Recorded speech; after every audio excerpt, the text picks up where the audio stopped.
সম্মানিত ভিউয়ার্স, আসসালামু আলাইকুম। আপনারা জানেন বর্তমান সময়ে ভাইরাল ফিভারের খুব মহামারী অবস্থা চলছে। ভাইরাল ফিভার বলতে যে ভাইরাল জ্বর চলছে, এই জ্বরে আপনাদেরকে আগে জানিয়েছি যে পরিবারের একজনের শুরু হলে পর্যায়ক্রমে দেখা যাচ্ছে যে সবার শুরু হয়। আমার এই ভাতিজা, এই বাচ্চাটাকে দিয়েও আমরা একটা ভিডিও বার্তা পাঠিয়েছি আপনাদেরকে। আমরা বলেছিলাম যে এর যখন জ্বর হয়, এর আগে এর মার হয়েছে, তারপরে ওর বাবার, তারপরে এর, এইভাবে পর্যায়ক্রমে সে জ্বরে আক্রান্ত হয়েছে। আলহামদুলিল্লাহ এখন 7 দিনের ব্যবধানে, আমরা আগে বলছি একটা ভাইরাস 7 দিন, 10 দিন, 14 দিন পর্যন্ত থাকতে পারে। এরপর 7 দিন 10 দিন পরে সে ভালো হয়েছে ঠিকই, কিন্তু তার জিহ্বায় কিন্তু অনেকটা ঘা হয়ে গেছে।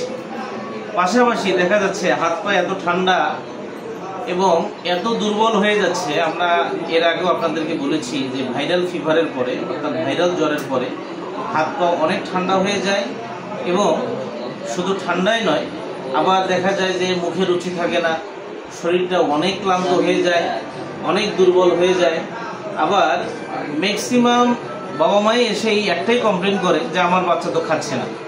আসলে না খাওয়ার পিছনে সবচেয়ে বড় কারণ হলো এই জ্বর। এই জ্বরের পরে ম্যাক্সিমাম সময় খাওয়ার উচিত থাকে না। তবে হ্যাঁ, আপনারা যখন চিকিৎসকের চেম্বারে বা চিকিৎসকের পরামর্শ নিতে যান, অবশ্যই চিকিৎসক আপনাদেরকে একটা ভালো পরামর্শ দিবেন এবং চিকিৎসক এই পোস্ট ভাইরাল ফিভারে, অর্থাৎ ভাইরাল ফিভারের পরে, জ্বরের পরে কিছু মাল্টিভিটামিন, মিনারেল কিংবা ভিটামিন জাতীয় কিছু একটা দিলে আস্তে আস্তে আল্লাহর যদি মেহরবানি হয়, আস্তে আস্তে হয়তো বা ইমপ্রুভ করবে। আর এই ঠান্ডা কিংবা খাওয়ার রুচি নেই বা অনীহা, এটা নিয়ে আহামরি টেনশনের কোনো কারণ নেই। ভাবি, এখন বর্তমানে বাচ্চার কি সমস্যা বলেন?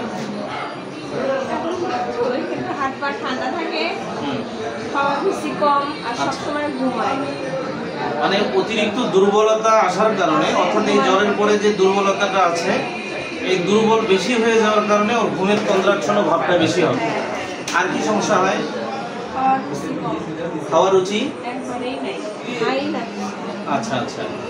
তারপরে এমন কি মনে হয় যে হাত পা সবসময় ঠান্ডা লাগে, শরীরটা সবসময় দুর্বল লাগে, অনেক ক্লান্তি, ঘুমের জোরটা কি স্বাভাবিকভাবে বেশি হয়ে গেছে? এমনকি লক্ষ্য করছেন যে মাঝে মধ্যে মানে ওর খাবারে একটা অনীহা থেকেই যায়, জিহ্বায় ঘা হয়, এরকম? সম্মানিত দর্শক, আমরা আগেই বলেছিলাম যে এই উপসর্গগুলো প্রকাশ পেতে পারে। তো আমরা বাচ্চার মাকে জিজ্ঞেস করে ঠিক একই উপসর্গগুলো পেলাম। তবে এটা নিয়ে টেনশনের কিছু নাই।